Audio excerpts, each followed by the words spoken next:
आज बायजूस पे बात करेंगे। कंपनी के मालिकों के बयान आने लगे हैं कि कंपनी को संभालना है, प्रॉफिट के रास्ते पे ले जाना है, लेकिन यहीं पे लोग गूगल पे सर्च तक कर रहे हैं कि कंपनी डूब रही है या उबर रही है और आखिर कहाँ जा रही है। साइन सिग्नल को समझने की कोशिश करते हैं। तो आज सब यही होगा बातचीत के केंद्र में।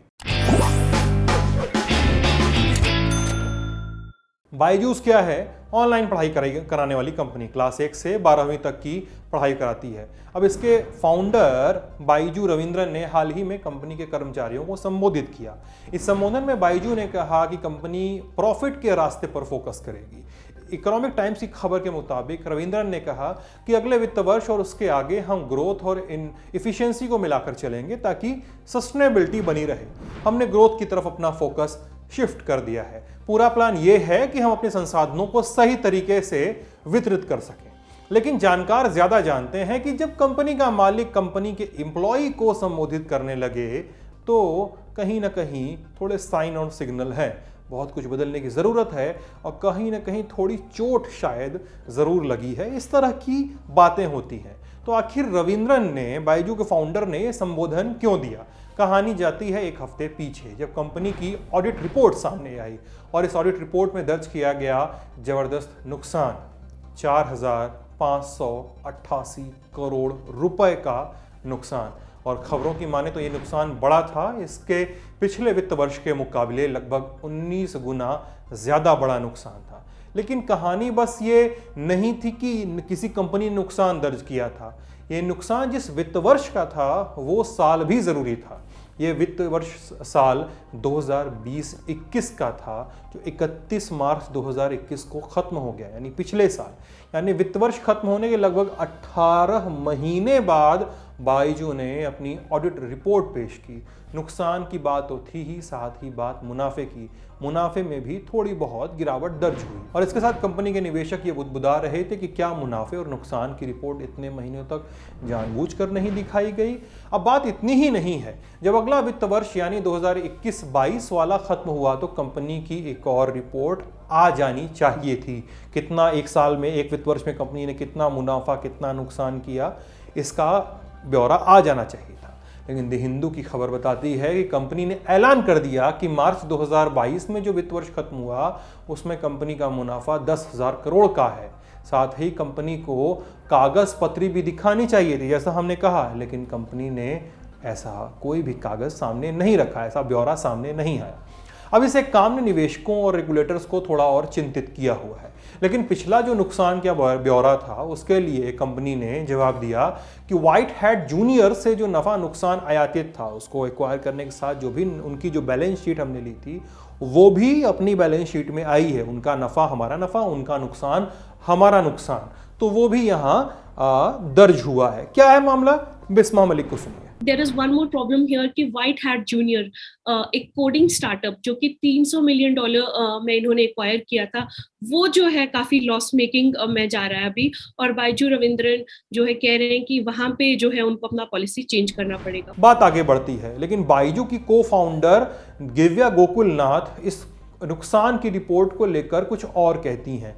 उन्होंने कहा कि मीडिया की रिपोर्टिंग थोड़ी मिसरिप्रेजेंटिंग है। लिंक्डइन पर उन्होंने कहा कि मुझे भरोसा है कि आपने हमारे रिजल्ट देखे होंगे, लेकिन क्या आपने पूरी तस्वीर देखी है? इकोनॉमिक टाइम्स की खबर की माने तो दिव्या की को शिकायत थी कि कंपनी की ऑडिट रिपोर्ट को लेकर जो हेडलाइंस लिखी जा रही हैं, खबरों की हेडलाइंस हैं, उससे उन्होंने कहा कि ब्रह्मास्त्र जो मूवी आई है, ब्रह्मास्त्र के बाद इस साल की दूसरी ब्लॉकबस्टर है बायजू की फाइनेंशियल रिजल्ट।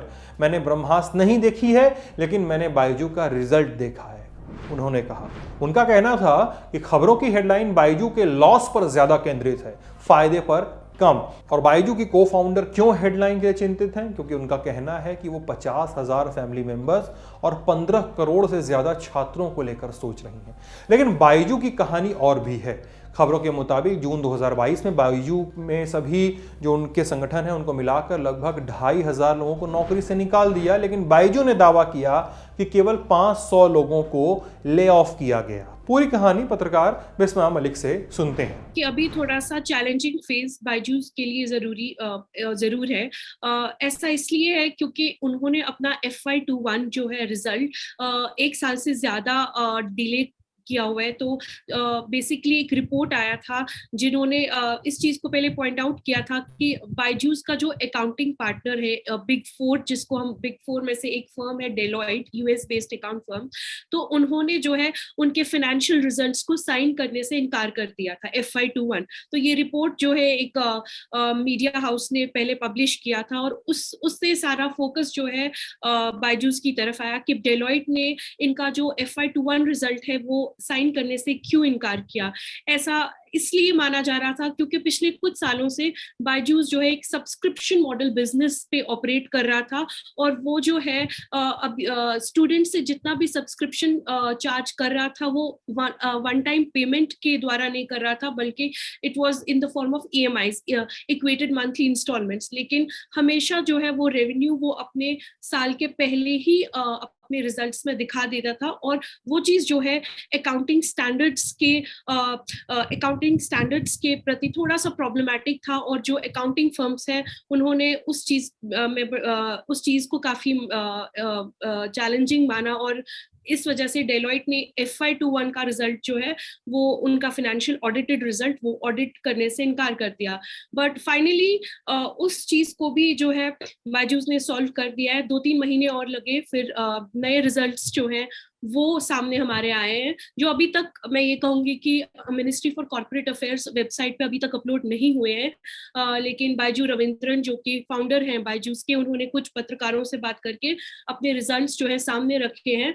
और इस बारी जो रिजल्ट्स हैं उसमें जो वो रेवेन्यू फिगर है वो कम हो गया है, क्योंकि अब जो है वो EMI का रेवेन्यू नहीं दिखा रहे हैं, तो रेवेन्यू जो है काफी कम हो गया है और लॉसेस काफी बढ़ गए हैं। उसमें मार्केटिंग कॉस्ट्स हैं।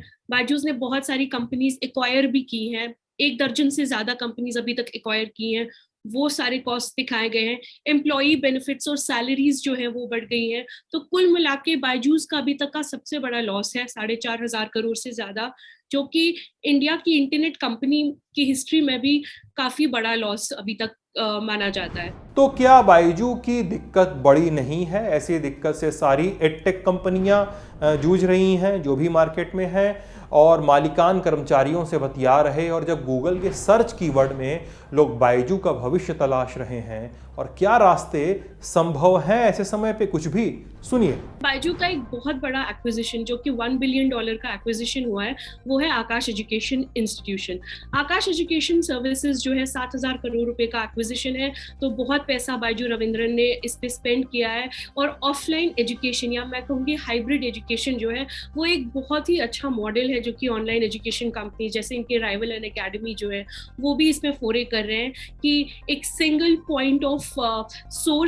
सोर्स पॉइंट हो स्टूडेंट्स के लिए। अगर वो ऑनलाइन ऐप से ट्रेनिंग करना चाहते हैं वो भी पॉसिबल है, बट ऑफलाइन एजुकेशन को एडटेक रिप्लेस नहीं कर सकता, ये बात भी जो है काफी प्रूव हो गई है। तो Akash Education Services is one point from where they can become profitable. Already brand established है, all over India उनकी presence है, तो that is considered to be one important savior for Byju's. Apart from that, Great Learning is also one important acquisition जो कि Byju's ने अभी recently किया है। $600 million spend किए हैं Great Learning पे, और Great Learning बायजू रविंद्र ने खुद हमें इंटरव्यू में बोला कि ये 2 कंपनीज जो है इनको आगे चलते बहुत प्रॉफिट्स दे सकते हैं। अभी वो ग्रेट लर्निंग जो है कह रहे हैं कि इट्स वेरी प्रॉमिसिंग। इस पूरे मामले पर बायजू का क्या कहना है? हमने बायजू को कुछ सवाल भेजे और इस शो को शूट करने तक हमारे पास कंपनी की ओर से अभी तक कोई जवाब नहीं आया है। जवाब आता है तो हम आपको जरूर बताएंगे, आपको अवगत कराएंगे कि बायजू का इन सब चीजों पे क्या कहना है। आप देख रहे थे खर्चा पानी, अपना ख्याल रखिएगा। Good night. लल्लन टॉप का सबसे ठस ठेठ और ठसकदार बेबी आ गया है लल्लन टॉप का पॉडकास्ट, जिसका नाम है बाजा, और ये बजेगा सिर्फ लल्लन टॉप ऐप पर।